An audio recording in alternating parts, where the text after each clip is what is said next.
Snow was already killing Ava Wright when she saw the skid marks slicing across Interstate 90. The twisted guardrail, the Harley in the ravine, and the man crushed beneath it wearing a Hell's Angels president patch should have scared her into running. Instead, a 17-year-old homeless girl with nothing left to lose gave up her last bit of warmth to keep a dying stranger alive and dialed a number that brought 750 motorcycles thundering out of the Montana darkness. When their engines fell silent and they circled her in the snow, Ava finally understood. Somebody had not just tried to murder their president. They had used her to finish the job. Welcome to this story. If you are new here, stay close because what you are about to hear will reach into places you did not know still worked. To everyone who has been here from the beginning, may God watch over you and the people you love more than you can imagine. Before we step into this night on Interstate 90, let us take a moment to pray. Heavenly Father, thank you for every soul listening right now. Watch over them and their families. Heal where there is sickness. Provide where there is need. In Jesus' name, amen. Now, what you are about to hear is the kind of story that shows what a person is truly made of when the world strips everything else away. A homeless girl freezing on the side of a Montana highway makes a choice that will change her life and the lives of 750 men who live by a code most people will never understand.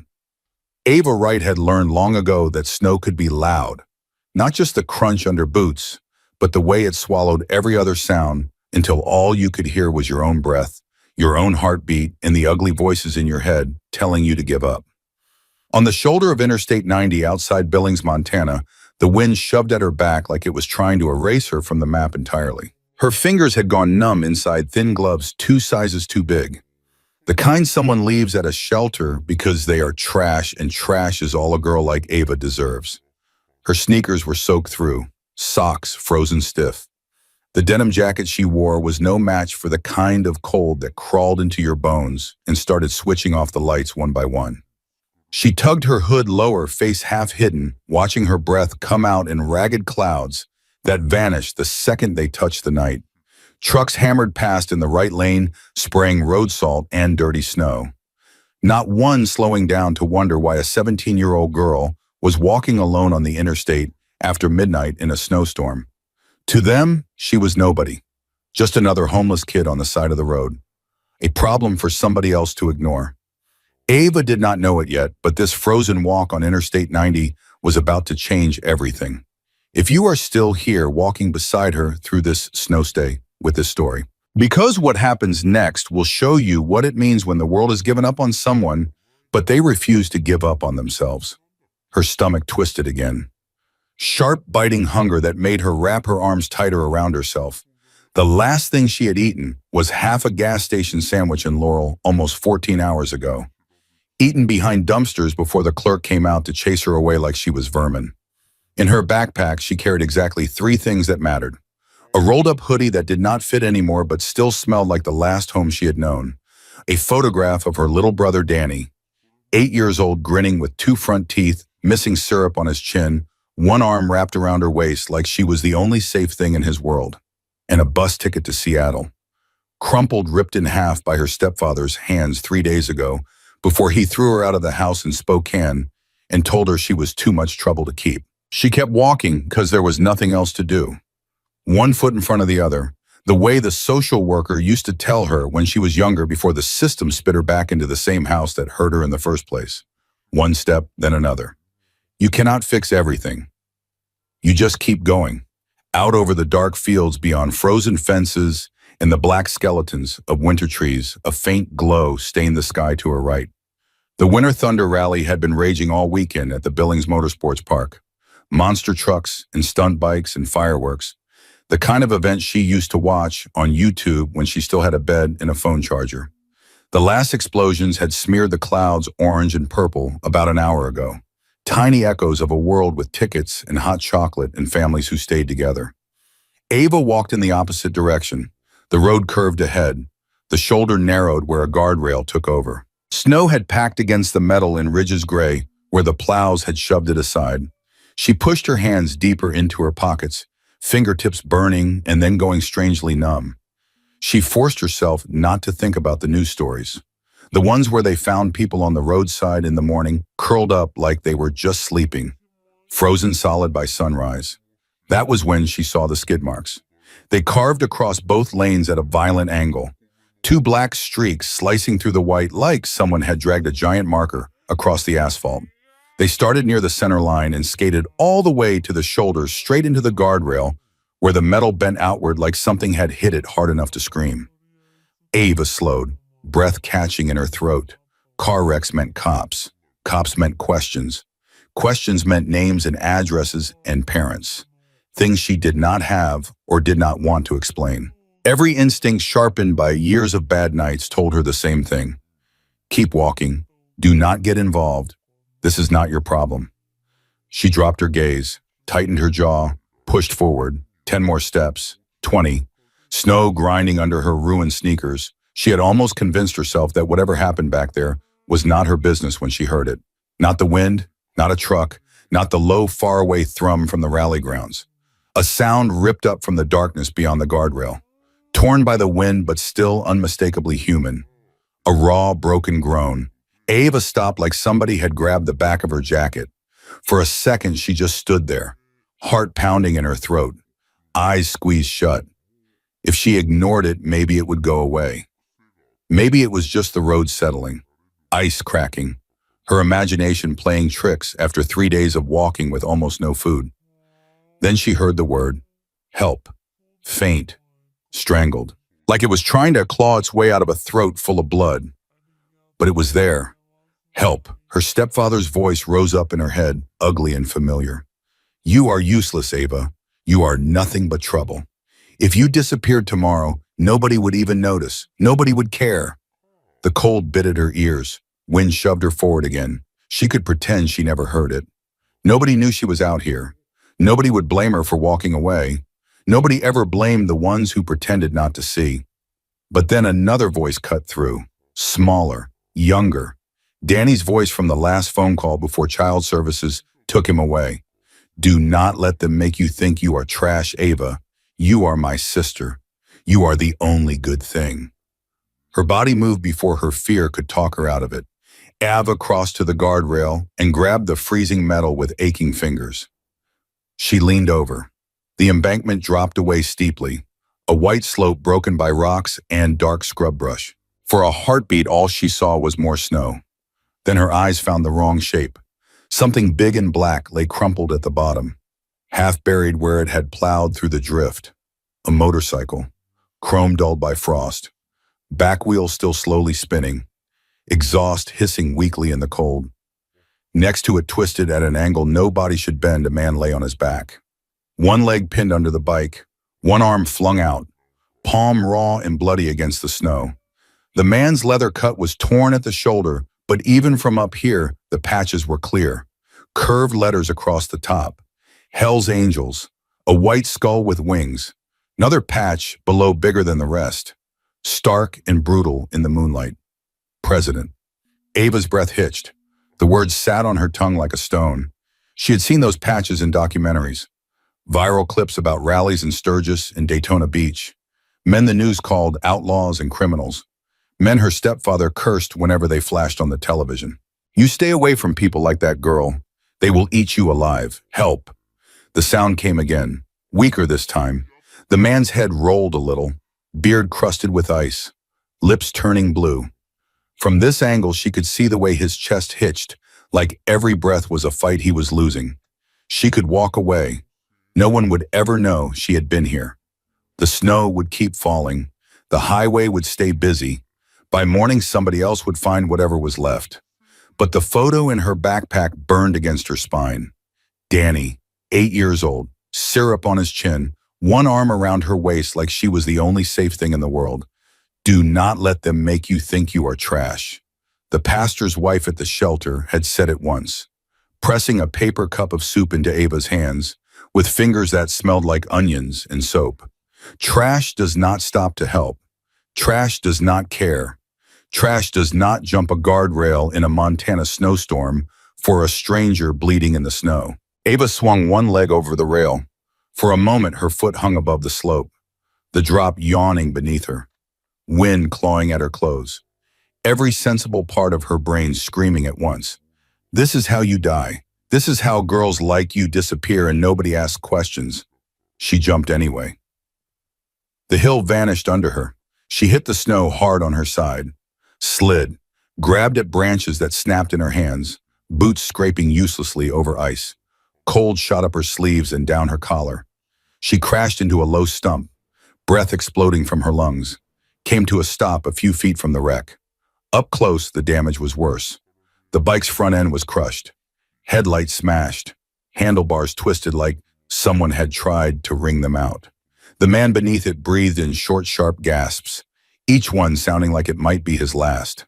His eyes flicked open when Ava crawled closer. Irises, a shocking clear gray and a face smeared with blood. For a heartbeat, they just stared at each other. A 17-year-old homeless girl in a thrift store jacket and a man whose vest said he owned every dangerous mile of this road. You are going to die down here if you do not move, some cold, practical part of Ava thought. Him too, she shoved the thought aside and dropped to her knees beside him. Snow soaking through her jeans instantly. Hang on, she said, voice shaking so hard the words almost broke. I got you. The man's cracked lips twitched like he wanted to laugh. A skinny teenage girl with no gloves and no plan, claiming she had anything under control. He tried to shift his leg. The sound that tore out of his throat made Ava flinch. All right, do not move, she blurted. Just keep talking to me. Stay awake. She looked at the bike, at the way it pinned his thigh at an angle that made her stomach roll.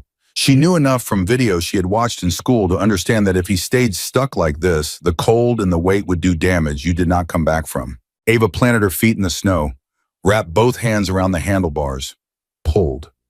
The Harley did not move. Pain shot up her arms, white hot. She bit down on a yell, shifted her grip, tried again. The metal felt fused to the earth like the crash had welded it there. The muscles in her back screamed. Her vision went gray around the edges. Kid, the man rasped. Ava ignored him, pulled harder. Her shoes slipped.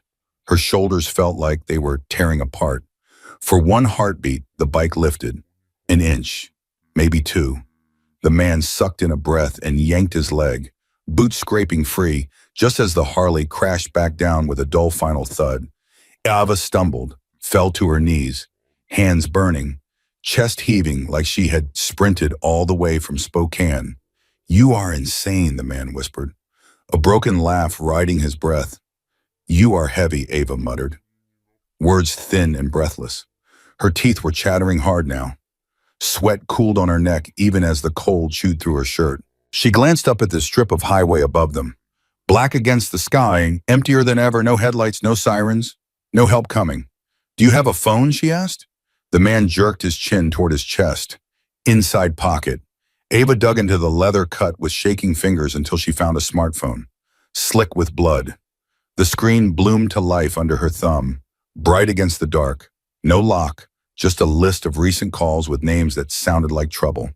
Tank, Rabbit, Clubhouse, Officer Emergency. She hesitated one beat, then hit the emergency contact. The line rang once, a voice answered, low and hard. Yeah, there has been a wreck, Ava said, words tumbling over each other. I am on Interstate 90 eastbound, just past the Billings Motorsports Park exit. Your guy went off the road. He is alive, but bad. Real bad. Who is this? Just a kid, Ava said. But if you do not get here soon, your president is going to freeze to death in a ditch. A pause. So long, she thought the call had dropped. When the voice came back, it was even colder. Stay with him. Do not let him go to sleep. We are coming. The line went dead. Ava stared at the phone, then at the man in the snow. The word president on his chest suddenly felt heavier than the bike had been. All the stories, all the rumors, all the fear people carried about men who wore that patch stacked up inside her head. She had just called them, told them exactly where she was, alone at the bottom of a snowy ditch with their leader bleeding beside her. A 17-year-old girl with nowhere to run and no one coming to help if this went bad. Above them, the night trembled. At first, she thought it was the wind picking up. Then she heard it for real, a low, distant rumble rolling across the dark, too steady to be thunder, too layered to be a single engine. One, then three, then 10, then so many that the air itself seemed to vibrate. Ava looked up at the strip of highway, heart hammering against her ribs like it was trying to break out. Headlights began to crest the rise in a long, unbroken line, cutting through the falling snow like a river of white fire. They were not sending a car. They were bringing an army. Engines filled the night until it felt like the whole highway was breathing. Ava stood in the ditch with snow up to her shins, chest heaving, watching Interstate 90 above her turn into a river of headlights in chrome and thunder. The sound was deeper than trucks, a layered growl that crawled into her ribs and shook them from the inside. On the shoulder, motorcycles lined up tight, front wheels at the guardrail. Headlights washed over the bent metal and spilled down the embankment. Silhouettes moved behind the beams, big shapes in leather and denim, patches catching the glare. For a moment, Ava felt like she was standing in the center of some frozen arena and the crowd had just arrived to decide her fate. If stories like this reach inside you and will not let go, stay close. Because every choice Ava makes now is pulling her deeper into a world that does not let people walk away clean. One figure swung off the lead bike and stepped forward. The rest followed without a word, like a wave breaking in perfect silence. The first man had a gray beard down to his chest and shoulders that filled his heavy cut completely. He strode to the guardrail and looked down. His eyes flashed pale in the light. He saw Ava first. Their gazes locked. Ava felt pinned. A skinny 17-year-old girl outlined by the glare. Every breath a white cloud. She knew what she looked like to them. A homeless kid alone with their president bleeding at her feet. She could be a trap. She could be bait. She could be anything. Then the man's eyes dropped to the wreck. His face changed in an instant, hard lines snapping into shock and fury.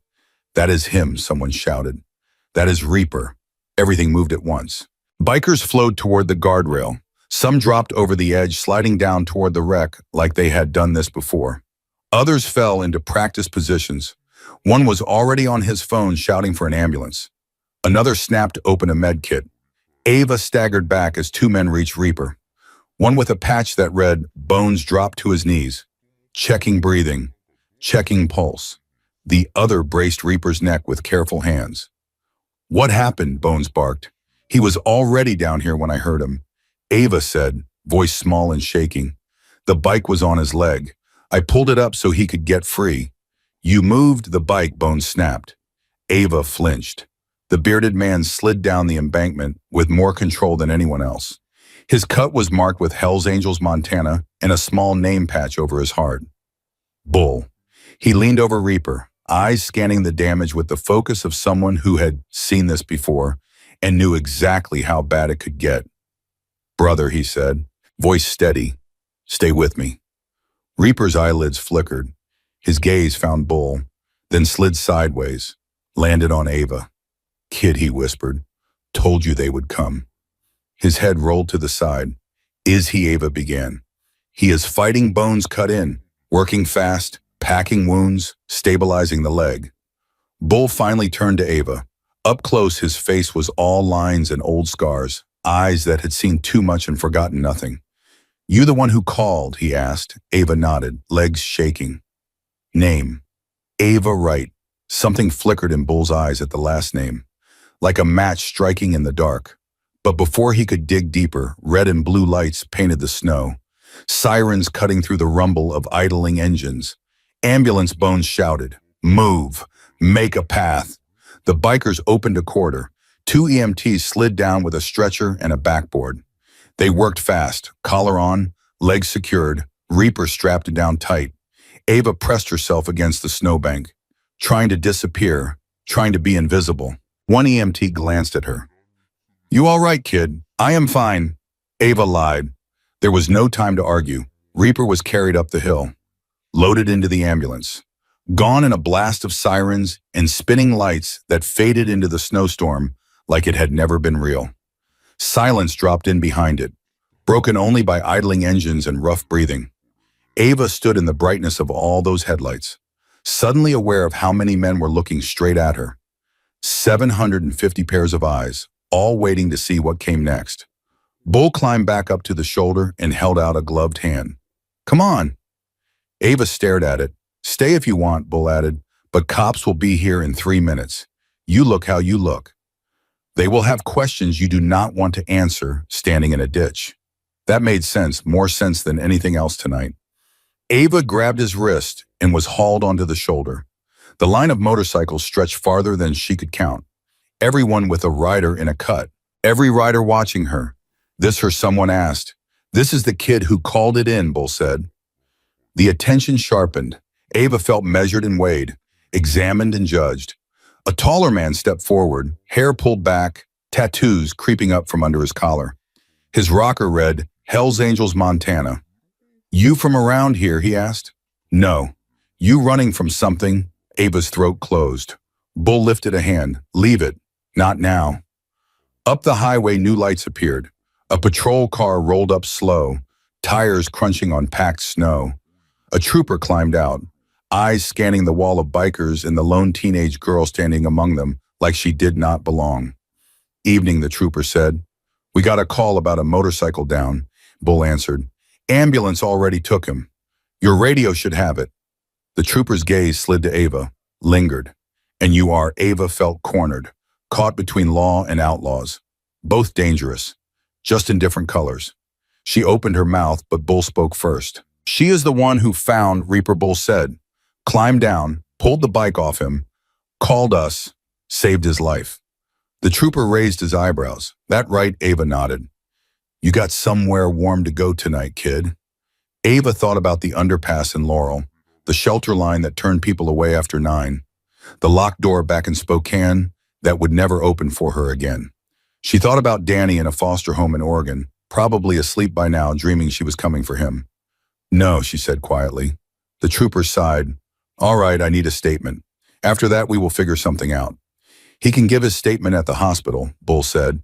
Our brother is in surgery. Kid should be there. The trooper studied him, then nodded. Fine. I am riding behind you. If she disappears before I get that statement, we have a problem. Understood, Bull said. A heavy hand landed on Ava's shoulder. You are riding with us, Bull told her quietly. Ava looked down the line of bikes, at the helmets and patches and eyes. Her body wanted to bolt. Her bones wanted heat. Her brain listed every warning she had ever heard about men in cuts like these. Dangerous men, violent men, men who did not follow the same rules as everyone else. If you feel that pull between fear and hope, stay close. Because from here on, every mile Ava rides with them will drag her deeper into a world she does not understand yet. A world with debts that stretch back further than tonight, further than she knows. Snow hissed through the headlights. Somewhere ahead, the ambulance was racing toward Billings with their president barely hanging on. Bull squeezed Ava's shoulder once. You stepped into our story tonight, he said. Question is, are you ready for what comes next? A younger biker walked up with a spare helmet and held it out. Ava stared at her warped reflection in the black shell, fingers tingling with cold and fear, as 750 motorcycles waited in a silence that felt louder than any engine. Ava had never been on a motorcycle before. By the time she realized there was no safe way to say no, Bull was already walking her toward a matte black Harley near the front of the formation. The patrol car idled behind the wall of bikes, headlights washing everything in a hard white light that made the moment feel twice as exposed. The helmet felt heavier than it looked when Ava finally took it. Her fingers trembled as she slid it on, the padding cold against her ears. The strap fumbled against her jaw until Bull reached over and snapped it in place with one quick motion, like he had done this for scared kids before. Swing your leg over, Bull said. Hold on to me or the bar, but do not let go. Ava's heart hammered. The bike's engine rumbled beneath her like a living thing, vibration humming up through the frame into her legs. She slid onto the back seat, feeling 1,000 eyes track every movement. Her hands hovered, unsure, until Bull reached back, grabbed one of them and placed it firmly around his waist. There he said, "You fall off, kid, and it will not be the cold that kills you." The trooper pulled out behind them. Lights off now, just another car in the dark. Bull raised 2 fingers, a small signal. The line of bikes came alive. Engines roared in sequence. A wave of sound that rolled down the formation and bounced back off the snowbanks. Ava's chest vibrated with it, ribs buzzing like they might shake loose. Then they moved. The first jolt nearly yanked Ava backward, but her arm locked tighter around Bull. The bike surged onto Interstate 90, tires chewing through slush. Cold air slapping at her exposed neck. Wind tore at her clothes, found every gap in her jacket. But for the first time that night, the cold did not feel like the main enemy. The speed did. Highway lamps flicked past in long, steady intervals, throwing the pack in and out of shadow. Ava watched the line of red taillights curve ahead of them. 750 bikes in a convoy that flowed like a single creature. Each time a truck appeared ahead, the formation shifted to let it pass, then stitched itself back together around the patrol car like a net. "You good back there?" Bull's voice came over his shoulder, muffled by the helmet. "Yes," Ava lied. Her voice shook in her own ears. She looked past Bull's shoulder at the night sliding by. Snowfields, dark trees, the occasional distant farmhouse light. Somewhere ahead, the ambulance was carving a similar path toward Billings, siren punching holes in the quiet.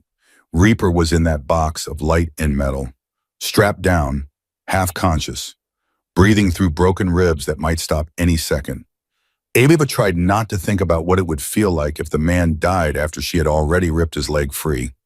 If the club decided the kid had done more harm than good. If they decided she was the reason their president did not make it. She had never meant to be inside anyone else's story. She had just wanted to survive one more night. The ride to town blurred between terror and a strange, unwanted thrill. The bike banked gently with the curves of the interstate, the skyline of Billings slowly blooming ahead. A low cluster of orange and white lights on the flat, dark earth. The pack peeled off toward the hospital exit, the patrol cars sticking close behind them. At the first red light, drivers in regular cars stared openly. Some raised phones to record the flood of Hell's Angels pouring through the city streets. Ava caught a glimpse of her own reflection in a passing storefront window. A thin girl clinging to the back of a bike she had no business being on, swallowed by leather and chrome in a world that did not make room for people like her. They rolled into the hospital parking lot like a storm breaking. Engines cut one after another until the sudden quiet made Ava's ears ring. Breath smoked in the cold as riders dismounted, helmets coming off to reveal faces that all shared the same tightness around the eyes. Nobody joked, nobody lingered by their bikes. They moved toward the emergency room entrance in a wave. Bull stepped off and offered Ava his hand. "Helmet off," he said. "Stay close." Inside the hospital smelled like antiseptic and old coffee. Fluorescent lights buzzed, too bright after the dark highway. The waiting room was small compared to the flood of patches that tried to press into it. Nurses at the front desk went pale when they looked up and saw what was coming. "Sir," one of them started. "You cannot all be in here." Bull lifted both hands slightly, palms out. "We know," he said. "We just want to know where they took our president. We will wait wherever you tell us." The nurse hesitated, eyes flicking from the cuts to the trooper now walking in behind them. "He is with them," the trooper said, nodding at Bull. "They are here for the victim." The word victim hit Ava in the chest, like Reaper was already gone. The nurse swallowed. "Trauma base," she said. "Surgery prep. You can wait in the side room, but only a few of you." "We will rotate," Bull said. He turned and pointed. You stay here. The rest take the side hallway. Stay out of everyone's way. No one gives anyone in this building trouble. You hear me?" A murmured assent rolled through the group. For a second, Ava saw the club as something other than a wall of leather and danger. There was order here. Rules. A structure. They listened to him. Bull hooked a finger at Ava. "You too." The trooper caught Ava's arm as she moved to follow. "Statement," he reminded gently. Bull's jaw flexed. "She gets 5 minutes," he said. "Then the kid talks to you." The trooper nodded. They stepped into a smaller room just off the waiting area. A space with plastic chairs, a drink machine humming in the corner, and a television mounted on the wall playing some muted late-night talk show. The noise from the emergency room faded behind the door, replaced by the hiss of the heater and the soft creak of leather as the men sat. Ava took a chair near the wall, feeling like every surface might burn her if she touched it wrong. "You did good out there," Bones said, breaking the silence. He sat across from Ava, arms on his knees, eyes tired but sharp. "That leg would have been crushed to pulp if you had not lifted that bike." "I think I did it wrong," Ava said quietly. You said not to move it. Bones shrugged one shoulder. In a perfect world, we do not touch anything until the spine board shows up. In this world, he bleeds out alone in a ditch if you do not. I will take broken over dead. The words sank in, numb and slow. Bull watched her for a long moment, like he was trying to decide how much to say, how much she could handle, how much she needed to know. Ava Wright, he said finally. That's your full name, yes. Where are you from, Washington, Ava said. Spokane. Bull's eyes narrowed. Your old man's name? Ava's fingers tightened on the edge of her chair. She thought about lying, but something in Bull's gaze made it feel pointless. Like he already knew the answer and was just testing to see if she would be honest. Michael, she said. Michael Wright. Bull leaned back like he had been hit. A low curse slipped out before he could stop it. I knew it, he muttered. Ava frowned. You knew him. Bull rubbed a hand over his beard, stared at the floor for a long moment. When he looked up again, his eyes were different. Something like guilt flickering behind the harder things. Your dad ever tell you what he did in Tacoma, he asked. He left, Ava said. That is what he did. Walked out when I was a baby. Never looked back. A muscle jumped in Bull's jaw. That is one way to say it. Bones glanced between them. You sure Bull could be a coincidence? Look at her, Bull shot back. Same eyes, same name. Reaper does not forget faces. He does not forget debts. Ava's stomach nodded. Debts, Bull looked at her again. Your father saved Reaper's life once, he said. 17 years ago, outside a bar in Tacoma. Took a shot meant for him. Went to the ground bleeding. Could have stayed. Could have patched in with us. Instead, he made us disappear him. Disappear him. The phrase felt wrong. Heavy. Why, Ava asked. Because the man who pulled the trigger had friends in places with badges, Bull said. And because your old man had a pregnant wife at home who would have paid for his choices with her life. So he walked away, entered witness protection, left us owing him more than we could ever pay. The room went too quiet. Ava's pulse roared in her ears. All those years her stepfather had called her useless. Had sneered that her real dad was some coward who ran off and started a new family somewhere better. And now this stranger was telling her Michael Wright had stepped into a gunfight for a man like Reaper and then vanished to keep his baby daughter breathing. You are saying, Ava began slowly, that Reaper knows who I am. Bull nodded once. He recognized the name in the ditch. I guarantee you that. Might not have had the words for it yet through all that pain. But he knows. Ava's skin prickled. So what does that mean for me? Before Bull could answer, the door opened. The trooper stepped in, hat in one hand, small notepad in the other. Time, he said. Bull stood. She is not running, he told the trooper. Did not say she was, the trooper replied.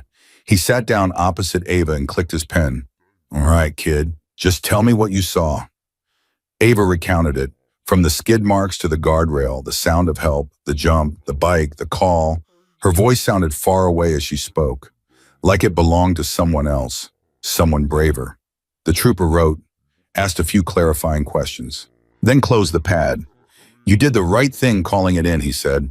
A lot of folks would have kept walking. Ava did not know what to do with that. You got any charges, the trooper added, tone practical rather than threatening. Warrants, any reason I should be dragging you downtown? No, Ava said. All right then, for now you are free to go where they take you. If we need you for anything else, we will find you. That last sentence landed like a weight on Ava's chest. The trooper left. The heater hummed. Somewhere in the guts of the hospital machines beeped steadily around a man who might or might not wake up. Bull dropped back into his chair. Here is the thing, kid, he said. Whether you like it or not, you are in this now, in what Ava asked. The Blood Bull said simply, your father saved our president once. Tonight you did it again. That is not nothing in our world. Ava swallowed. I did not do it for anything. I just heard someone calling for help. That is why it matters, Bull said. He leaned forward, elbows on his knees. Most people hear that call and keep walking. You did not. That tells me something about who you are. The door to the waiting room swung open again. A doctor stepped in, green scrubs under a white coat, surgical cap still on. Lines of exhaustion carved deep around his eyes. The patch of quiet inside the room tightened. You here for the motorcycle accident? The doctor asked, looking at Bull. Reaper Bull corrected automatically. The doctor took a breath. He is alive, he said. For now. We repaired what we could. His leg was a mess, but we managed to save it. The head trauma is the bigger concern. He is in a coma. Could be hours, could be days, could be longer. Relief and dread twisted together in Ava's chest. Alive, but not really here. Can we see him? Bull asked. One at a time, the doctor said. Immediate family first. Bull hesitated, then glanced at Ava. Something unspoken passed through his expression. He has no blood here, Bull said quietly. The doctor frowned. Then who are all of you, family? Bull said. The kind you choose. He stood and looked straight at Ava. Come on. Ava blinked. Me, Bull nodded. You pulled him out of that snow. You go in before I do. A dozen pairs of eyes followed Ava as she rose on unsteady legs and walked past them, out into the hall, past nurses and security guards trying to look like they were not unnerved by the wall of leather in the chairs. Her sneakers squeaked on the polished floor. Her hands would not stop shaking. The doctor led them down a corridor that smelled sharper, colder somehow.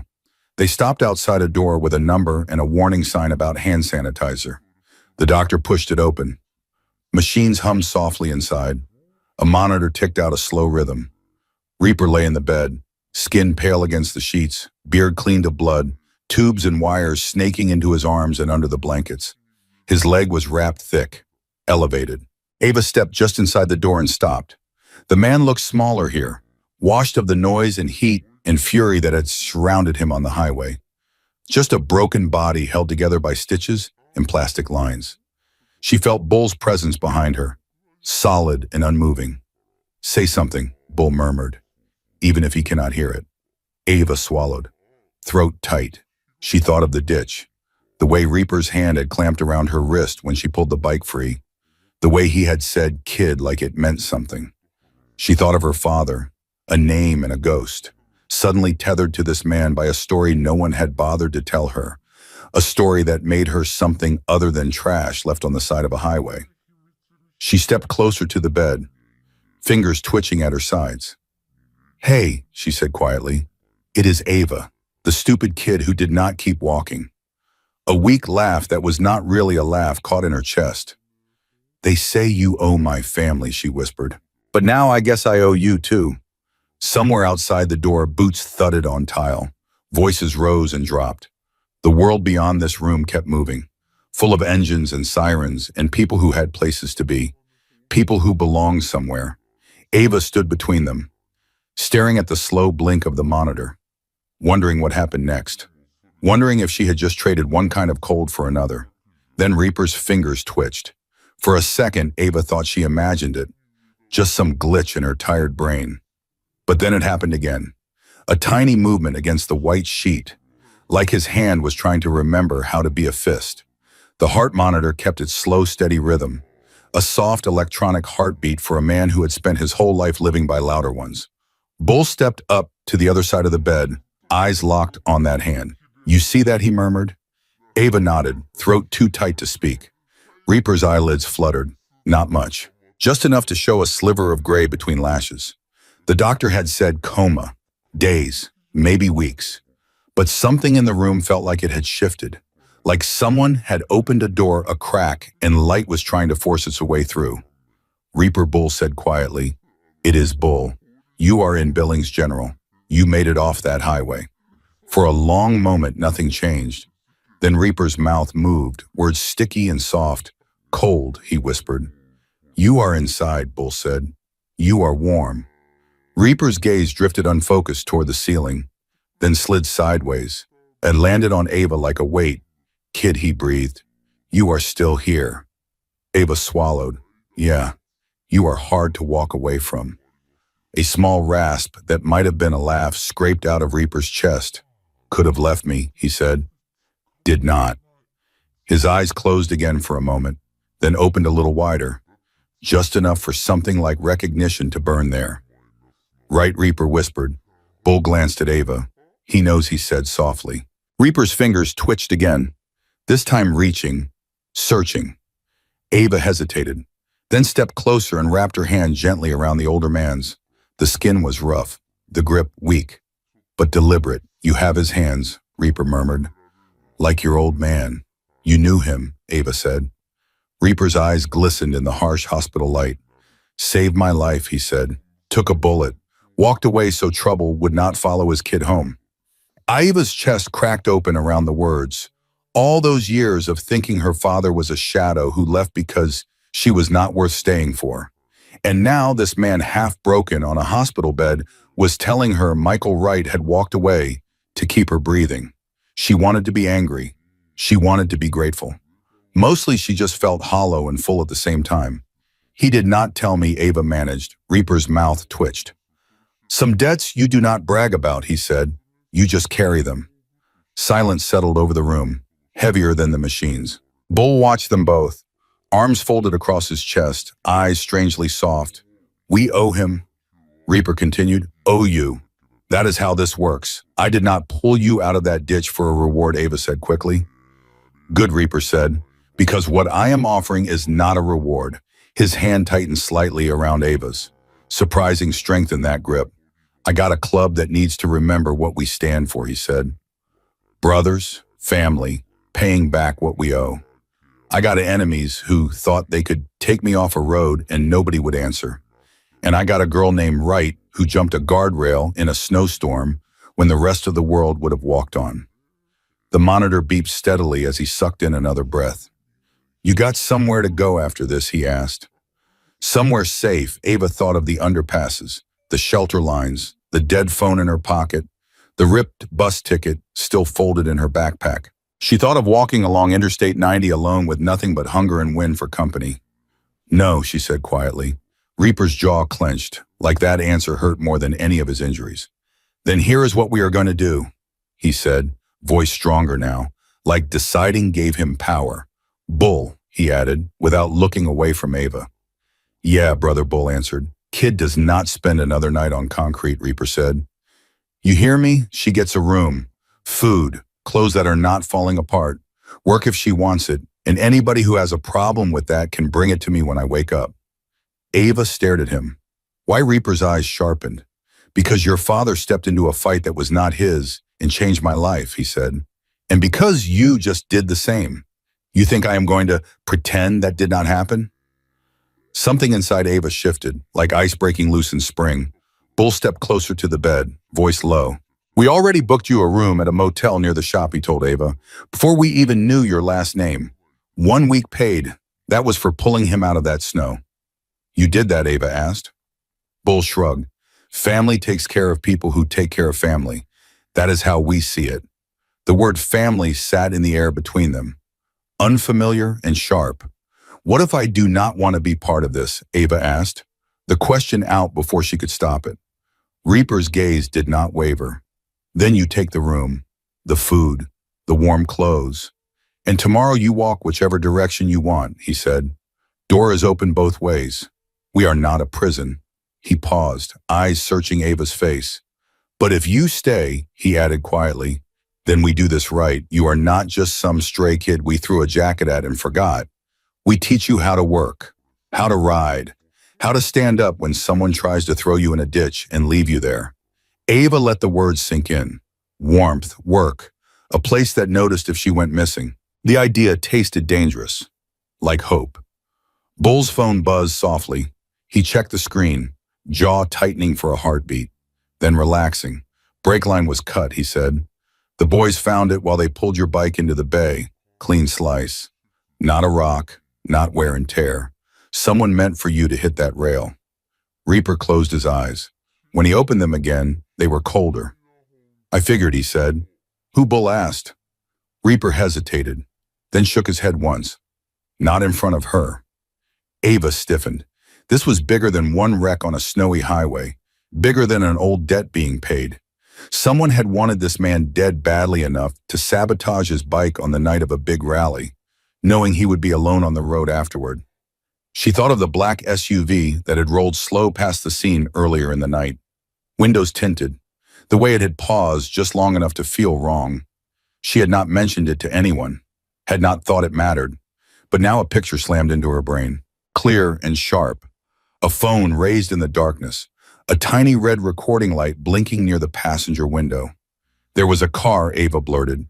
Bull's head snapped toward her. What car? Black SUV, Ava said. No plates on the front. Rolled up slow when I was still down in the ditch. I thought they were going to stop, but they just watched for a second, then drove off. Reaper's fingers tightened again around Ava's hand. You see the driver? No, Ava said, just the phone. They filmed everything. Bull cursed under his breath. That video will be online by morning, he said. Kid in the snow with our president under a bike. Whole pack rolling up. And whoever cut that line, Reaper added, will be watching the comments. Ava's stomach turned. So I am a target too now, Reaper met her eyes. You were a target the second they realized whose daughter you are, he said. They did not just want me off that road. They wanted to make sure the right name never showed up in our world again.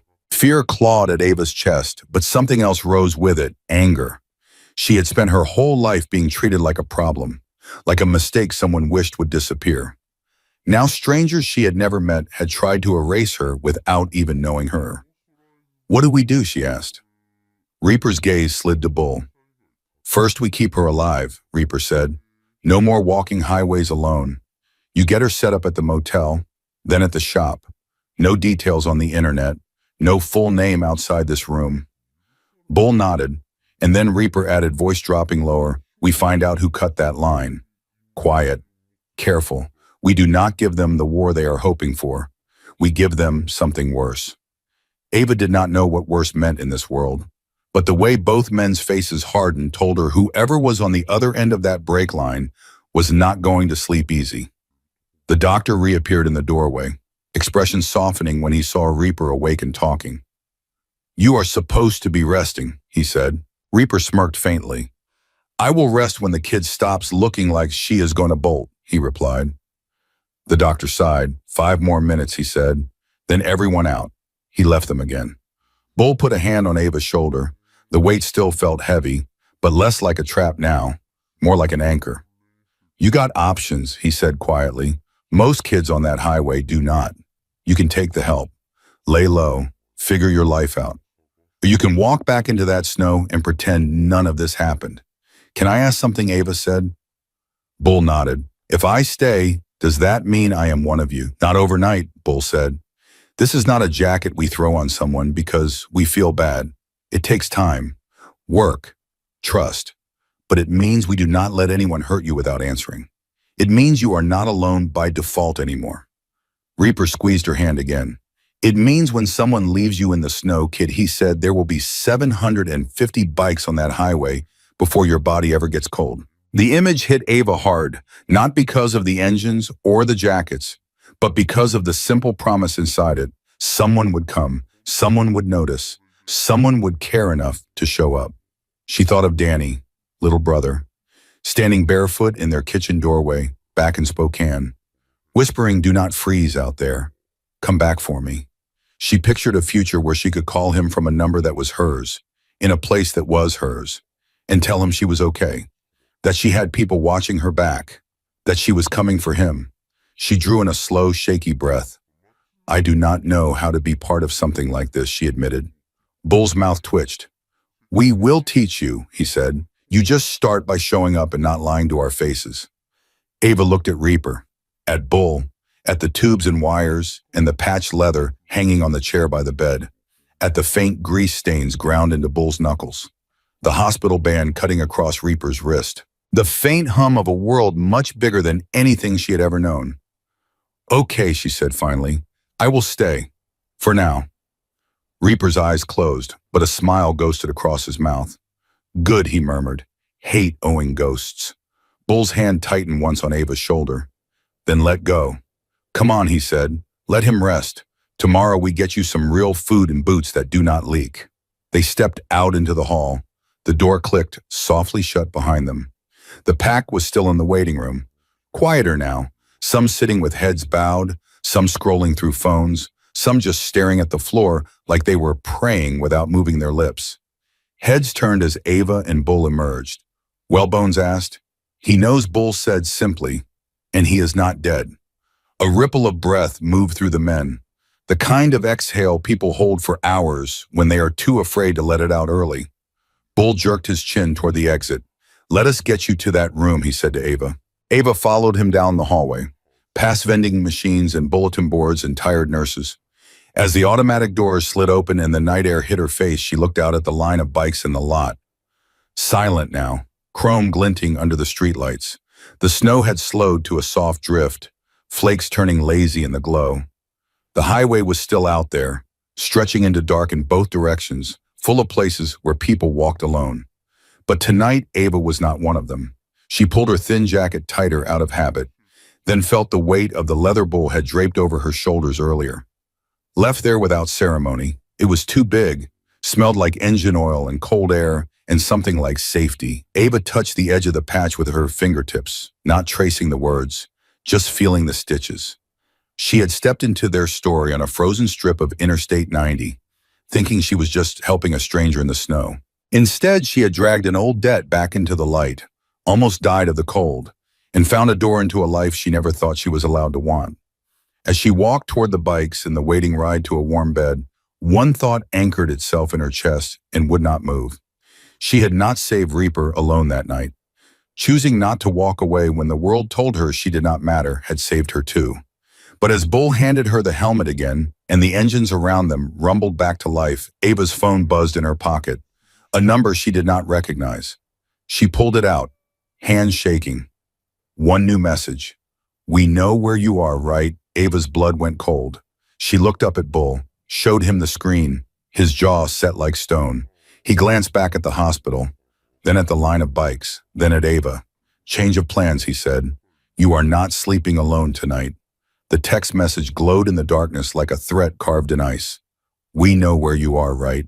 4 words that turned the warm promise of a safe room into something hollow. Bull stared at the screen, jaw working like he was chewing on decisions he did not want to make. You are staying at the clubhouse tonight, he said. Not a question, a fact. The clubhouse turned out to be a low cinder block building on the edge of Billings, tucked behind a motorcycle repair shop with bars on the windows and security cameras pointed at every angle. The kind of place that looked like it had survived things most buildings would not talk about. Bull pulled his bike around back where the lot opened up into a fenced compound. More motorcycles lined up in neat rows. A fire barrel smoldering in the corner. Men standing around it breathed, smoking cuts, catching the orange glow. They looked up when Bull and Ava rolled in, eyes tracking her like she was a puzzle they had not figured out how to solve yet. This is Ava, Bull said to no one in particular. She stays here tonight. Anyone got a problem with that? Bring it to me now. Silence. Then an older man with a gray ponytail and a scar running from his eyebrow to his jaw nodded once. No problem, brother. Bull led Ava inside through a steel door that looked like it could stop a truck. The interior was warmer than she expected. Wood paneling on the walls, a long bar with stools, pool table in the corner. Worn leather couches arranged around a television playing the late news on mute. It smelled like motor oil and old smoke and coffee that had been brewing too long. A younger man, maybe mid-20s, looked up from the couch. Rabbit based on the patch on his cut. He had the kind of face that had not seen enough years to lose its softness yet. She the one, Rabbit asked. She saved Reaper, Bull said. That makes her family until someone proves otherwise. Rabbit nodded, stood up, offered Ava a tentative smile. You need anything, just holler. Fridge is fair game. Thanks, Ava managed. Her voice felt small in this space. Bull walked her down a narrow hallway, stopped at a door marked with a piece of tape that said Prospect Room. Inside was a single bed, a small dresser, and a window with bars. Clean sheets, a lamp. Nothing fancy, but it was more than Ava had seen in 3 days. Lock the door, Bull said. Do not open it for anyone but me or Bones. If something feels wrong, you yell, loud. Half the club sleeps here. They will hear you. Ava nodded. Bull hesitated at the door, his hand on the frame like he wanted to say something else but could not find the words. Finally, he just said, Your old man would be proud of you, kid, what you did tonight. Then he was gone. Ava sat on the edge of the bed and pulled out the photograph of Danny. 8 years old, missing teeth, syrup on his chin. She traced the edge with her thumb. Wherever he was tonight, in whatever foster home had taken him in after the state pulled him from their mother's house, she hoped he was warm. She hoped he was safe. She hoped he knew she was coming for him. Her phone buzzed again. Ava's heart jumped into her throat. But this time the number was different. Local area code. Is this Ava Wright, the text read? This is Catherine Brennan, social worker with Montana Child Services. I need to speak with you about your brother Daniel. Please call me in the morning. Ava stared at the message until the screen went dark. Then she lay back on the bed fully clothed and tried to sleep with the weight of two families pressing down on her chest. The one she was born into and the one she had stumbled into tonight on a frozen highway.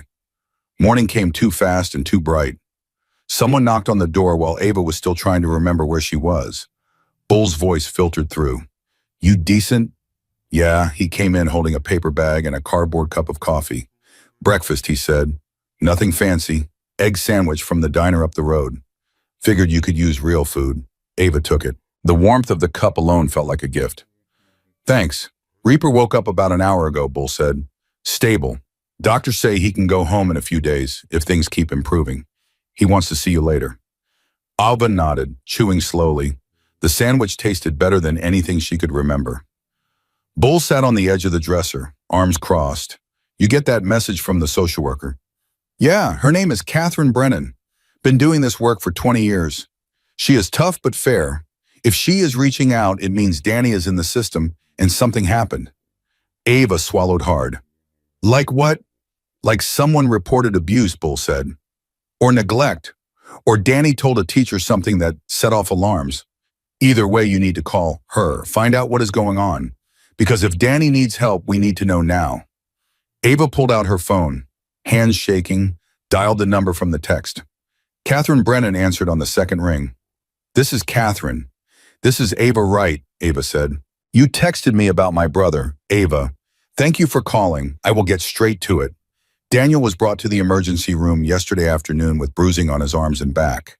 His foster father, Roger Pike, is under investigation. Danny has been removed from the home and placed in temporary group care while we sort this out. Ava's stomach dropped. Is he okay? Physically, yes. Emotionally, he is asking for you. A lot. I understand your situation is complicated, but I need to know if you have stable housing and any means of support. Because if you do, we can start the process of placing Danny with you instead of leaving him in the system. Ava looked at Bull. He was watching her with those steady eyes that had seen everything and still chose to care. I have a place, Ava said slowly, and people helping me. Good, Catherine said. I will need to do a home visit, verify employment or school enrollment, interview references, standard procedure. But I want you to know, Ava, I have been doing this long enough to recognize when a kid is fighting for family. If you are serious about taking custody of Danny, I will do everything I can to make that happen. I am serious, Ava said. He is all I have. Then let us get to work. I will be in touch this week to set up the home visit. In the meantime, you can visit Danny at the group home. I will text you the address. The call ended. Ava sat there staring at the wall. Danny was hurt. Some man she had never met had put his hands on her little brother, and now the state had him in a building somewhere, surrounded by strangers, asking for a sister who had been walking highways in the snow instead of protecting him. Bull stood.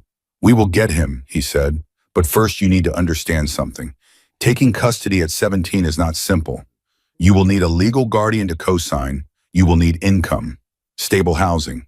The state does not just hand kids over to teenagers, even if they are blood. So what do I do? You let us help, Bull said. The club votes today on making you an official support case. If it passes, I become your legal co-guardian. We set you up in an apartment near the shop. You work garage hours, get your GED, and build the kind of life the state cannot argue with. Why would you do that? Ava asked. You barely know me. Bull's expression softened. Because 17 years ago, your father took a bullet to keep our president alive. Because last night you jumped into a ditch when you could have walked away. And because every man in this club knows what it feels like to be a kid the world gave up on. We do not turn our backs on that. Ever. The garage behind the clubhouse was bigger than Ava expected. 3 bays with hydraulic lifts. Rows of tools on pegboards. The smell of grease and metal and old rubber. Bones was already elbow deep in the engine of a Sportster when Bull brought Ava in that afternoon. She going to be working here? Bones asked without looking up. If she wants, Bull said. Bones wiped his hands on a rag and turned to Ava. You know anything about engines? Not really, Ava admitted. Good, Bones said. Means I do not have to undo bad habits. Come here. For the next 2 hours, Bones walked Ava through the basics. How to identify parts. How to check fluid levels. How to read the way an engine sounded and know what was wrong before you ever touched a wrench. He did not talk down to her, did not make jokes about girls in Greece, just taught her like she was anyone else trying to learn a trade. Your hands are small, Bones said at one point. That is an advantage. You can get into spaces I cannot reach anymore. Ava found herself nodding, listening, asking questions. For the first time in days, her brain was focused on something other than survival. She was learning, building, making something work that was broken. Bull appeared in the doorway around noon. Club meeting in 10, he said. Ava, you are up. The clubhouse had filled up while Ava was working. Easily 40 men now, some she recognized from the hospital, others she had never seen. They sat around tables leaned against walls, filled the couches.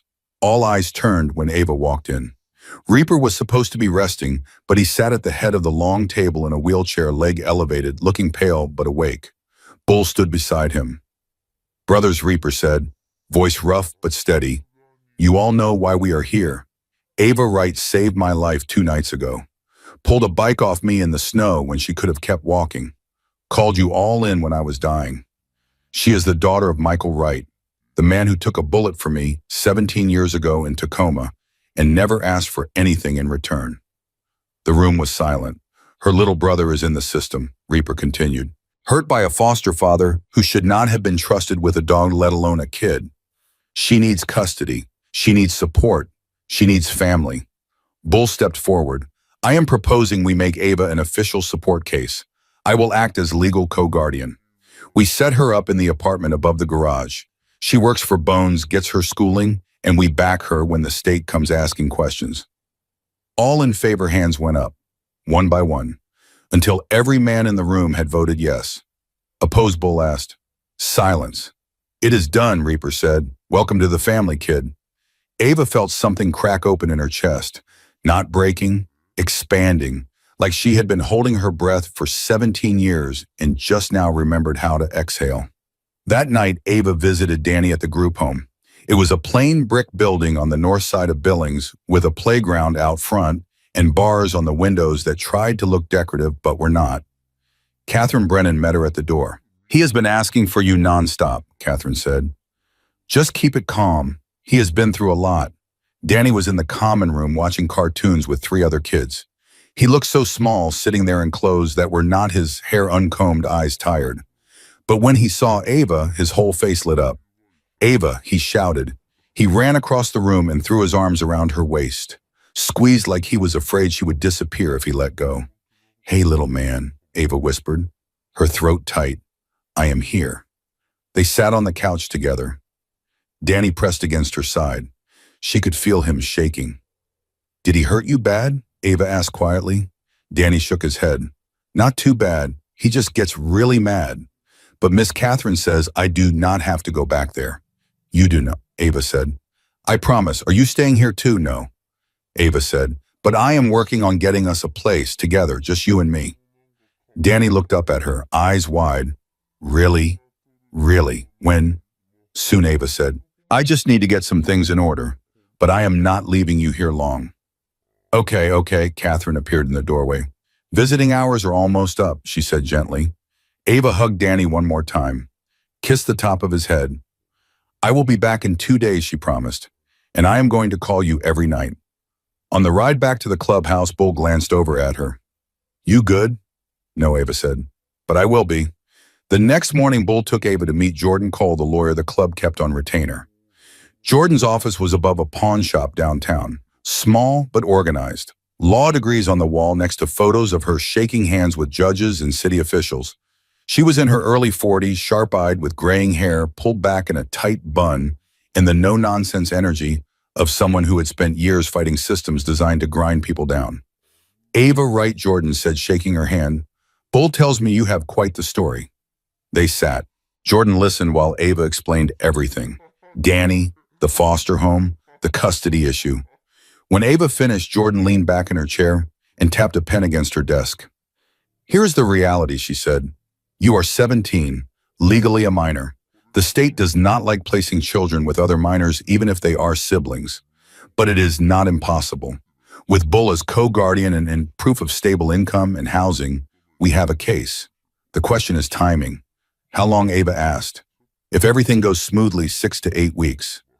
Danny does not have 8 weeks, Ava said. He is in a group home asking for me every night. Jordan's expression softened. I understand. But rushing the process gives the state reasons to say no. We need to be smart. Document everything. Show up to every meeting.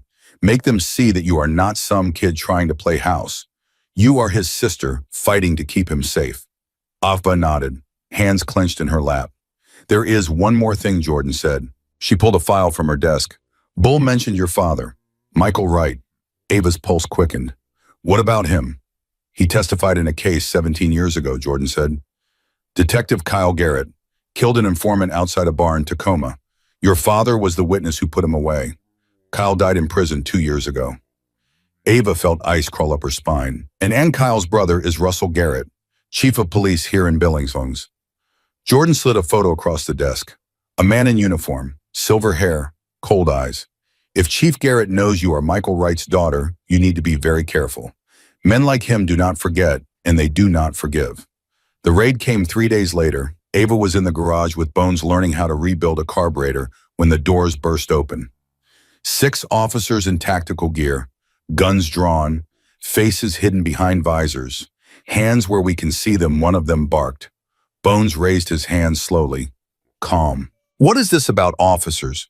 We have a warrant to search the premises. Bull appeared from the office, moving slow, hands visible. I want to see the warrant. One of the officers handed it over.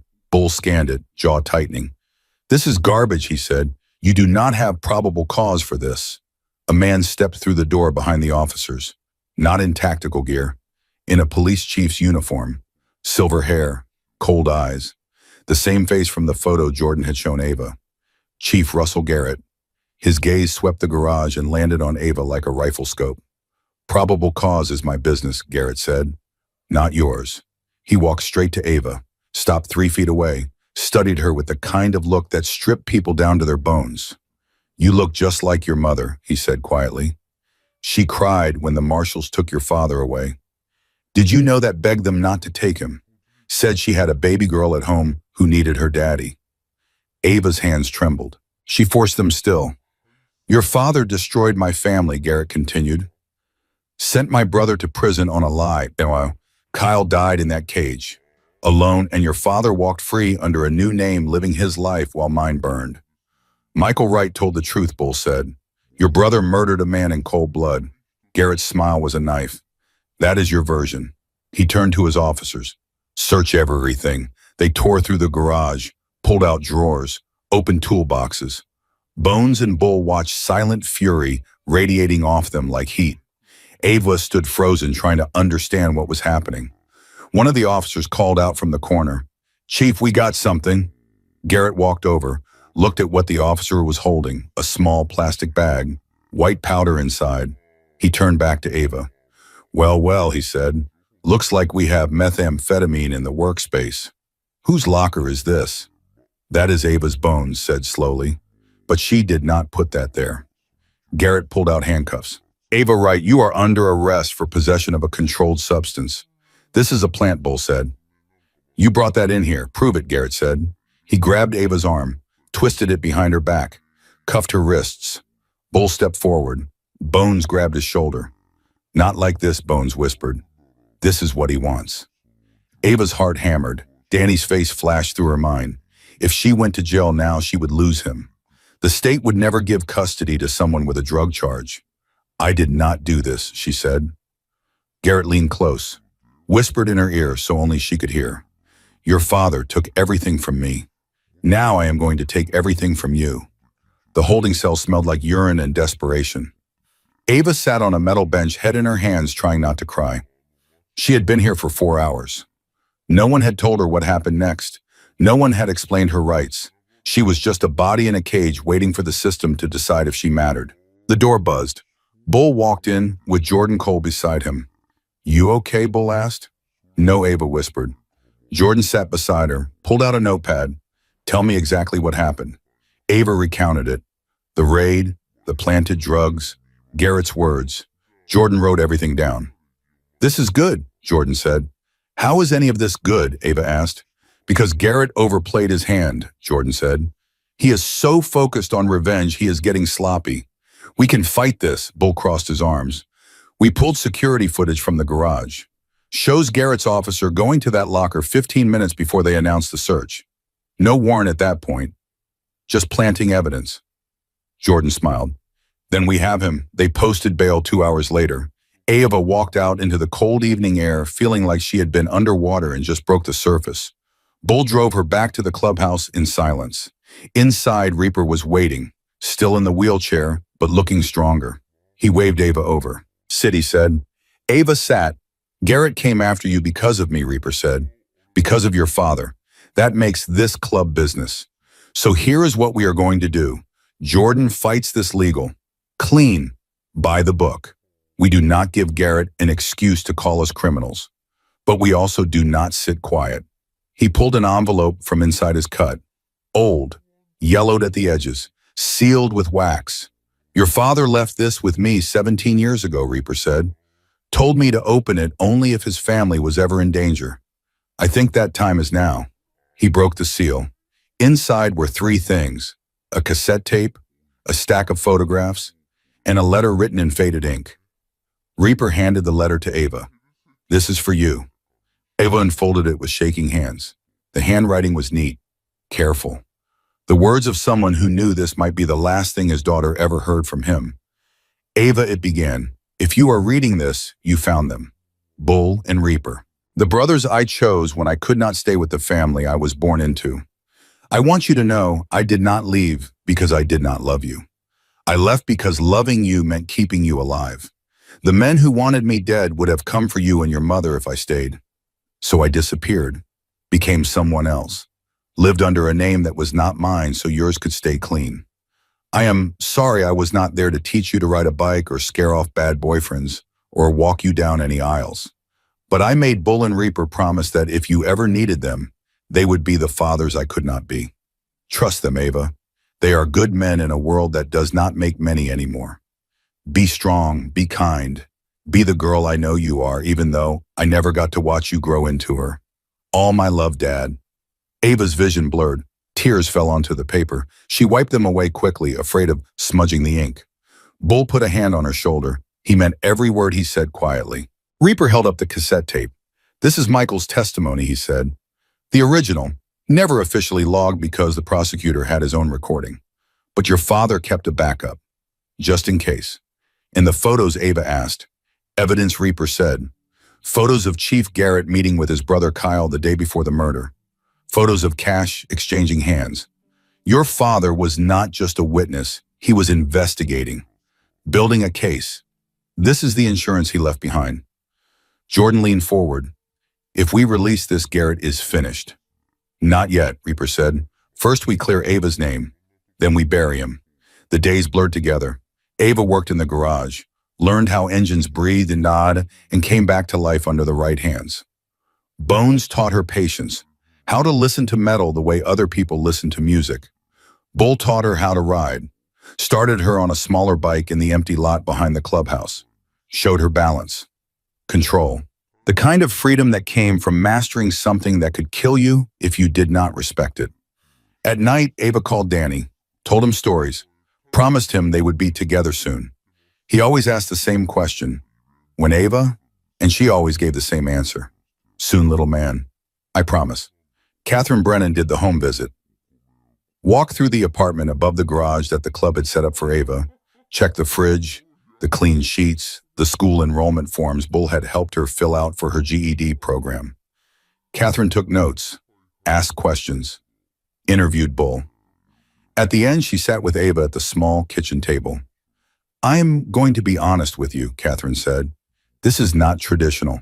17-year-old girls do not usually get custody of 8-year-old brothers, even with co-guardians.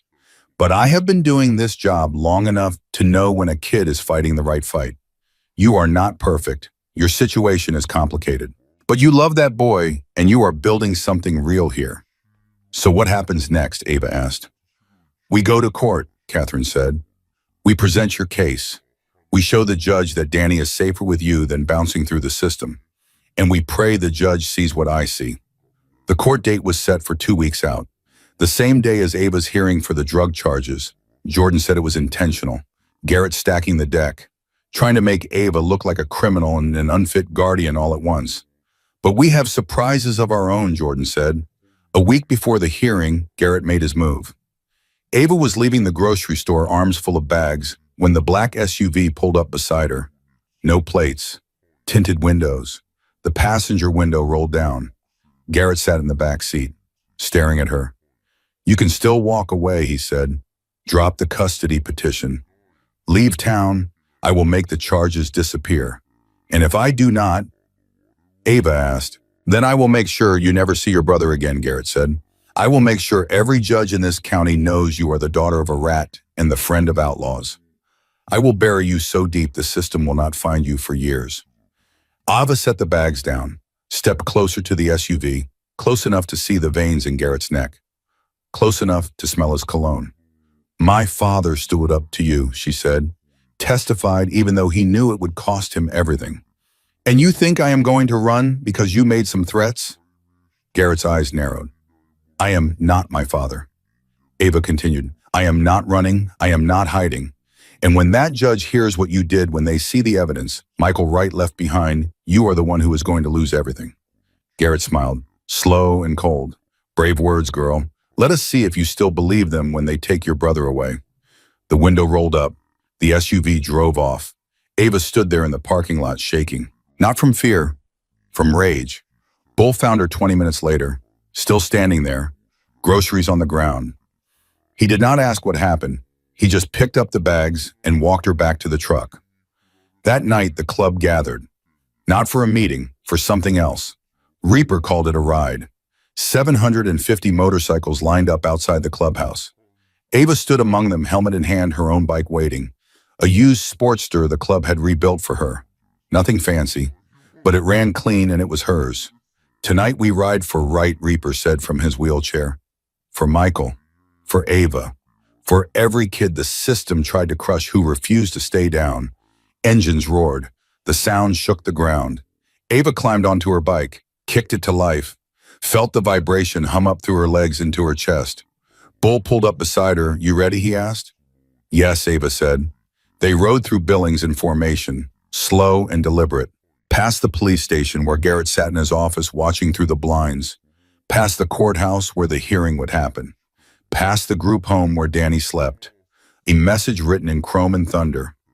We are here. We are not afraid, and we are not leaving. When they returned to the clubhouse, Ava found Reaper waiting. Tomorrow Garrett will try to break you in that courtroom, Reaper said.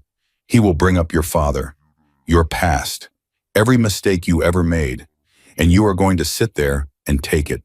Because we fight clean, we fight legal. And when Jordan plays that tape, when the judge hears your father's voice from 17 years ago, telling the truth, Garrett is finished. What if it is not enough? Ava asked. Then we appeal, Reaper said, and we keep fighting because that is what family does. The night before the hearing, Ava could not sleep. She sat on the steps outside the clubhouse, staring at the stars, thinking about Danny, about her father, about the choice she made on a frozen highway that had led her here. Bull sat down beside her, handed her a cup of coffee. You scared? He asked. Terrified, Ava admitted. Good, Bull said. Means you care. Means it matters. They sat in silence for a while. Then Bull spoke again. Your father told me something once, he said, right before he went into witness protection. He said the hardest part was not leaving. It was trusting that the people he left behind would be okay without him. Ava looked at him. He was wrong, Bull said. They were not okay. Your mother struggled. You grew up without a dad. Danny ended up in the system. But you know what? You survived. You are here. Fighting. That is what Michael wanted. Not for you to be okay, but for you to be strong enough to fight when things were not. Ava's throat tightened. Tomorrow you walk into that courtroom and you show them what Michael Wright's daughter is made of, Bull said. And no matter what happens, we will be right there beside you. The stars blurred. Ava wiped her eyes. Thank you, she whispered. Bull stood, offered her his hand. Come on, you need sleep. Tomorrow changes everything. But as Ava walked back inside, her phone buzzed. Another message. Same unknown number. Last chance right. Walk away or watch your brother disappear. Ava deleted it, turned off her phone, lay down on her bed and stared at the ceiling until the first light of dawn crept through the window. She did not sleep, but she did not run either. And when morning came, she got dressed, braided her hair, and walked out to meet 750 motorcycles waiting to ride with her to the courthouse. Because Garrett had made one critical mistake. He thought she was alone. But Ava Wright had never been more surrounded by family in her life. The Yellowstone County Courthouse rose against the winter sky like a monument to everything Ava had learned not to trust. Stone steps, columns that tried to look noble, the kind of building that made promises about justice but delivered whatever the people with power decided was convenient. She stood at the bottom of those steps at 8 in the morning with Bull beside her and 750 motorcycles lined up along the street behind them. The sound of all those engines idling at once made the air vibrate, made the windows of the courthouse rattle in their frames. People on the sidewalk stopped and stared. Some pulled out phones, others just stood there with their mouths open trying to understand what they were seeing. A 17-year-old girl in jeans and a leather jacket walking toward a courthouse with an army at her back. Jordan Cole appeared at the top of the steps, briefcase in hand, suit pressed sharp. She looked down at the formation of bikes and shook her head with something that might have been a smile. Subtle, she called down to Bull. We do not do subtle, Bull called back. Jordan walked down to meet them. She put a hand on Ava's shoulder. You ready for this? No, Ava said honestly. Good answer, Jordan said. Anyone who says they are ready to have their life picked apart in front of a judge is either lying or stupid. You are neither, so let us go in there and show them what truth looks like. They walked up the steps together. Bull stayed close. Bones appeared from the crowd and fell in on Ava's other side. She had not asked him to come, had not asked any of them. But when she glanced back, she saw Tank and Rabbit and a dozen others climbing the steps behind her, filling the hallway, sitting in the gallery when the bailiff opened the courtroom doors. The prosecutor was already seated at his table, a man in his 50s with gray temples and the kind of face that had spent years practicing neutrality. He glanced at the hellsangels filing into the benches, and his mouth tightened just slightly. Chief Garrett sat in the front row on the prosecution side, uniform crisp, hair perfect, eyes cold as January ice when they found Ava. All rise, the bailiff said. Judge Maria Santos entered. Mid-60s, black robe, reading glasses hanging from a chain around her neck. She sat, scanned the courtroom. Her gaze lingered on the cuts and patches filling half the gallery. We are here today for two matters, Judge Santos said.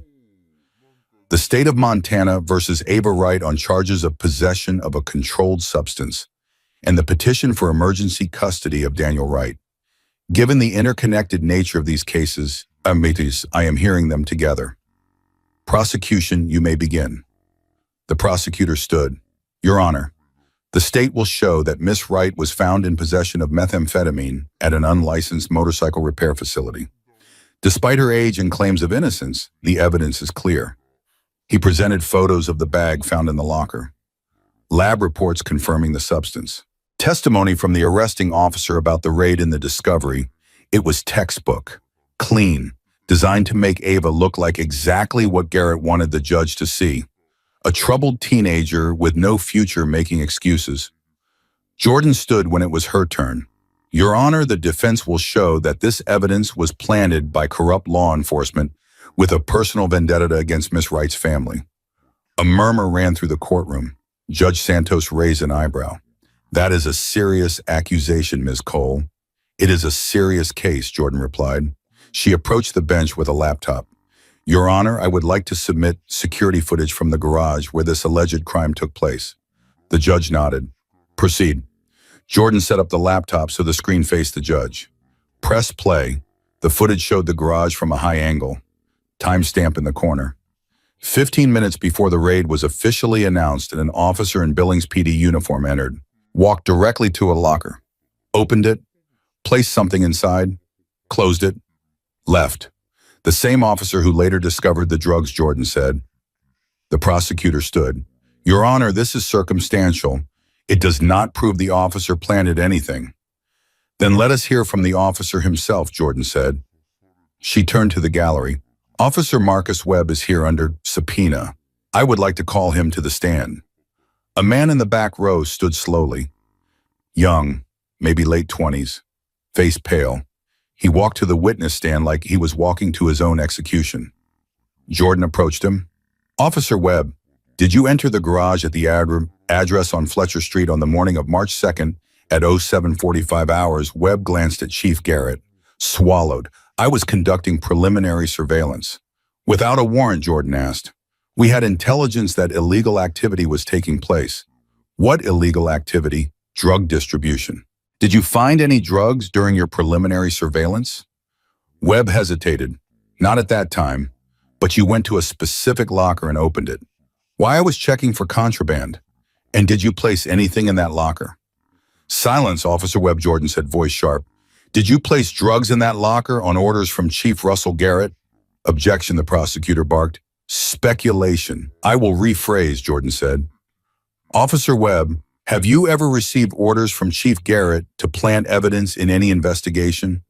More silence, victim. Then Webb's shoulders sagged. Yes, he whispered. The courtroom erupted. Judge Santos slammed her gavel. Ordered in this court. Garrett stood, face red. That officer is lying. He is trying to save his own career. Sit down, Chief Garrett, Judge Santos said. Voice like iron, you will have your chance to speak if called, but right now I suggest you remain silent. Garrett sat, but his hands were shaking. Jordan turned back to Webb. Why did you do it? Because I was told this girl's father destroyed Chief Garrett's family 17 years ago, that she deserved to pay for it, and if I did not help, I would lose my job. Judge Santos leaned forward. Officer Webb, you understand you are admitting to a felony under oath? Webb nodded. Yes, Your Honor. I am done lying for him. Jordan walked back to her table. Your Honor, the defense moves to dismiss all charges against Ava Wright.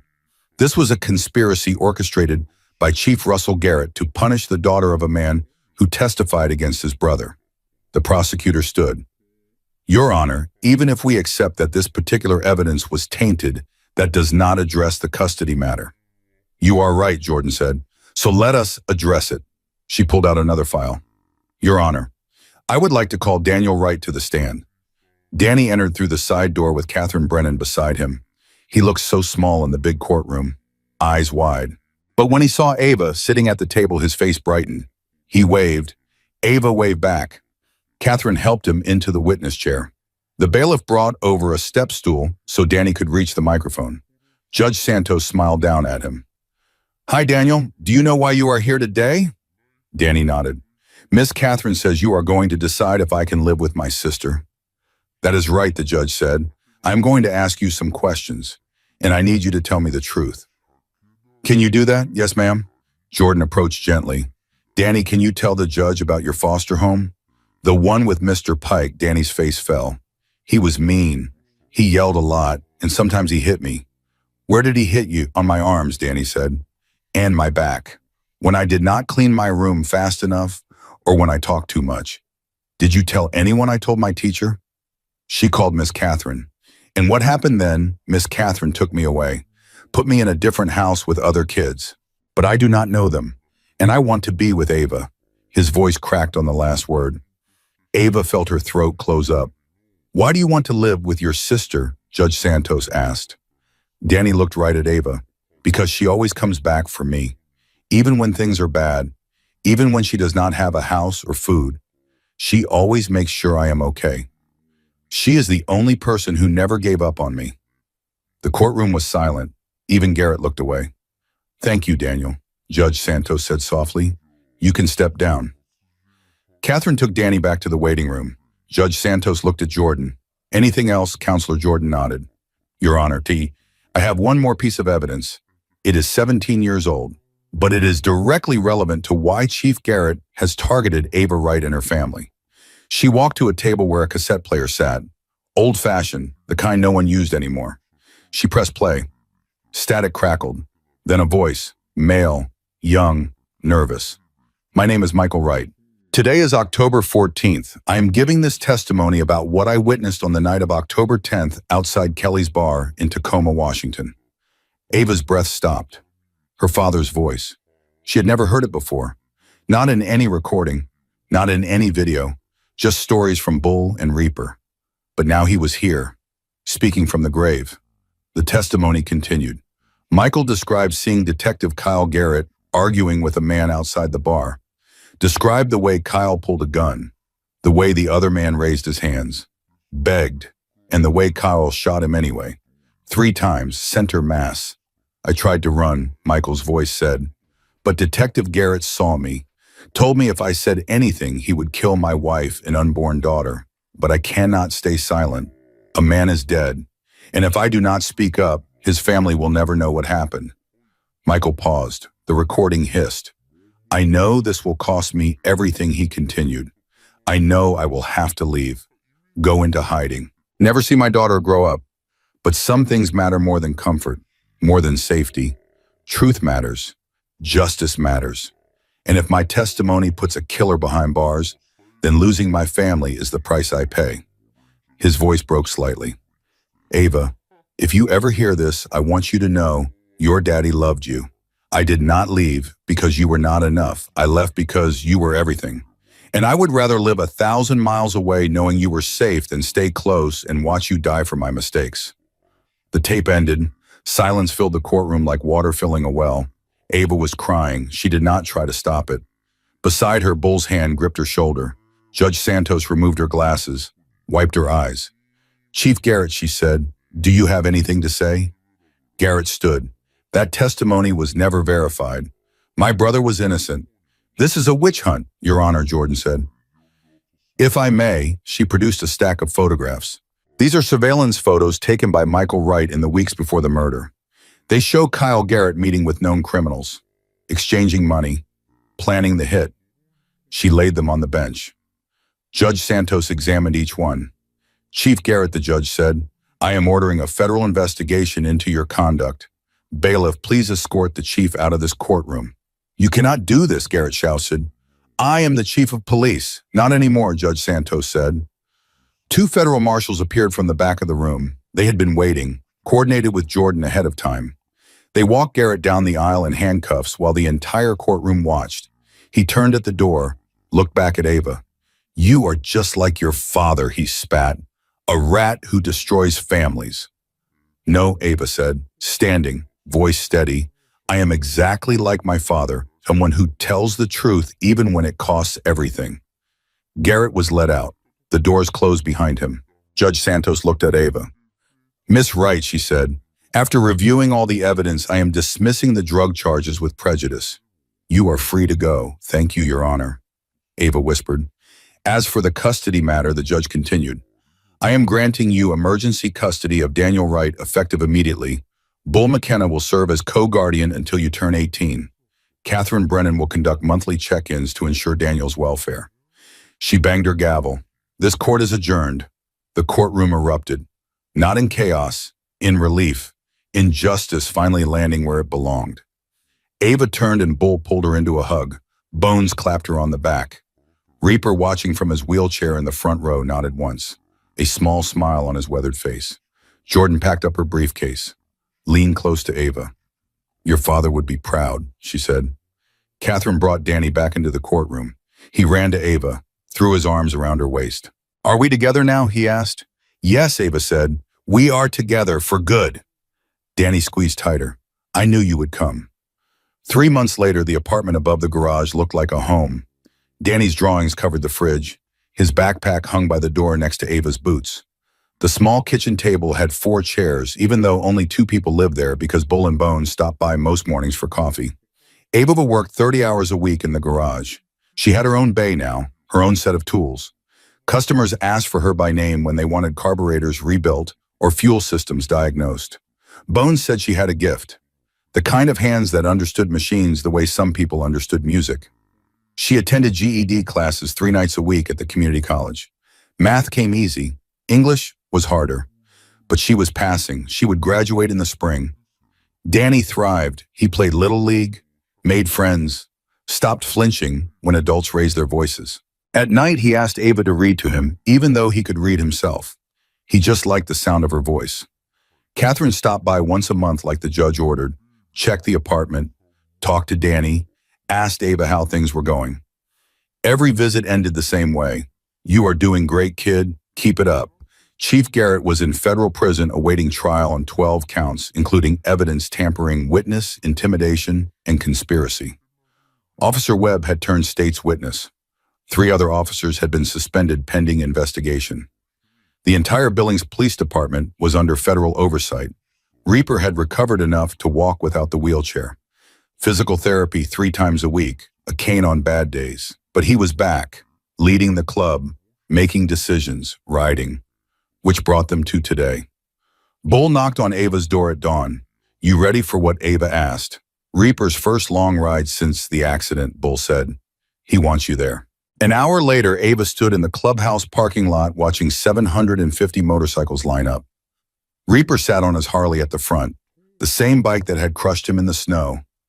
Rebuilt, repaired, running clean. He saw Ava and waved her over. "You riding with me today?" he asked. "I have my own bike now," Ava said. Reaper smiled. "I know. That is why I am asking. Ride beside me, not behind." Ava climbed onto her Sportster, kicked it to life, pulled up next to Reaper. Bull took position on his other side. Bones behind them, the entire club falling into formation. "Where are we going?" Ava asked. Reaper looked at her. Back to where it started. They rode out of Billings in a long convoy, through the Montana morning, past fields waking up to spring, past farmhouses and fence lines and the big empty sky that seemed to go on forever. The air was cold but not brutal, the kind of cold that reminded you that you were alive. Interstate 90 opened up ahead of them. Reaper accelerated. Ava stayed beside him, matching his speed, the road beneath them smooth and fast. They passed the exit for the Billings Motorsports Park, kept going. And then Ava saw it. The guardrail, still bent from where Reaper's bike had hit it. The embankment below still scarred from the crash. Reaper slowed, pulled onto the shoulder. The entire convoy followed, engines cutting one by one until the only sound was wind and the distant hum of traffic. Reaper climbed off his bike, walked to the rail, looked down into the ditch where he had almost died. Ava joined him. "I do not remember much from that night," Reaper said. "Just cold, pain, and then your voice, telling me to hang on." "I did not think you would make it," Ava admitted. "Neither did I," Reaper said. He turned to face her. "But here we are. You saved my life, gave me another chance. I do not take that lightly." He reached into his cut, pulled out an envelope, smaller than the one from before, newer. "Your father left 2 letters," Reaper said. "The first was for when you found us. The second was for when you became family." He handed it to Ava. She opened it carefully. Inside was a single page, the handwriting the same as before. "Careful, loving, Ava," it began. "If you are reading this, Reaper is alive. You are with the club, and you have proven that the right name stands for something. I could not teach you to be strong. I could not show you how to stand up when the world pushed you down, but I made sure you would be surrounded by people who could. Bull will teach you loyalty. Reaper will teach you honor. Bones will teach you patience. And together they will show you that family is not just blood. It is choice. You chose to jump that guardrail when you could have walked away. That choice saved Reaper, but it also saved you. Because now you know what I learned 17 years ago. Sometimes the hardest thing and the right thing are the same thing. And doing it anyway is what makes you worth knowing. I am proud of you. I have always been proud of you. Even when I could not be there to say it, brotherhood is not blood. It is showing up when it matters. And you, my brave girl, always show up. All my love, Dad." Ava folded the letter, tucked it into her jacket pocket, looked out over the highway where trucks rolled past, and the world kept moving like nothing had changed. But everything had changed. She had changed. "Thank you," she said to Reaper. He put a hand on her shoulder. "Thank you for not walking past." They stood there for a long moment. Then Bull appeared beside them. "We should get moving," he said. "Got a surprise waiting back at the clubhouse." What surprise, Ava asked. You will see. They rode back, faster this time. The convoy opening up into formation on the interstate. Ava felt the wind pull at her jacket, felt the engine hum between her legs, felt alive in a way she had never known was possible. When they pulled into the clubhouse lot, Danny was waiting, sitting on the steps with Rabbit. He jumped up when he saw Ava. "You are back!" he shouted. Ava climbed off the bike, scooped him into a hug. "Miss me always," Danny said. Bull walked over with a box under his arm, set it on the picnic table, opened it. Inside was a leather cut, small, kid-sized, patches already sewn on. Hell's Angels, Montana. And below that a support patch. Danny Wright, family. "This is for you," Bull said to Danny. "If you want it." Danny's eyes went wide. "Really, really? You are Ava's brother? That makes you ours too." Danny looked at Ava. "Can I?" "Of course," Ava said. Bull helped him put it on. The sleeves were too long, the shoulders too wide. But Danny stood up straighter wearing it, grinned like he had just been given the world. Rabbit high-fived him. "Welcome to the family, little man." That night, the club threw a cookout, burgers and ribs and corn on the grill. Music playing from speakers, someone had rigged up, kids running around the lot. Ava sat on a bench watching Danny play tag with Rabbit's nephew. Both of them wearing cuts that did not quite fit but somehow looked perfect anyway. Bull sat down beside her, handed her a soda. "You good?" "Yeah," Ava said. "I think I am." "Your old man would have loved this," Bull said.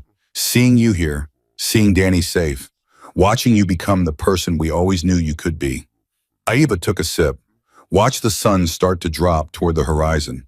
"You really think he would be proud?" Bull nodded. "I know he would." Reaper walked over, moving easier now, Kane left in the truck. He sat on Ava's other side. "I have been thinking," he said, "about what comes next." "What do you mean?" Ava asked. "You turn 18 in 6 months," Reaper said. "When that happens, you will have full custody of Danny. You will not need Bull as co-guardian anymore. You will be your own person, free to make your own choices." He paused. "But I hope one of those choices is staying with us. Not as someone we are protecting, but as a prospect. Someone earning their place. Learning the life, if that is what you want."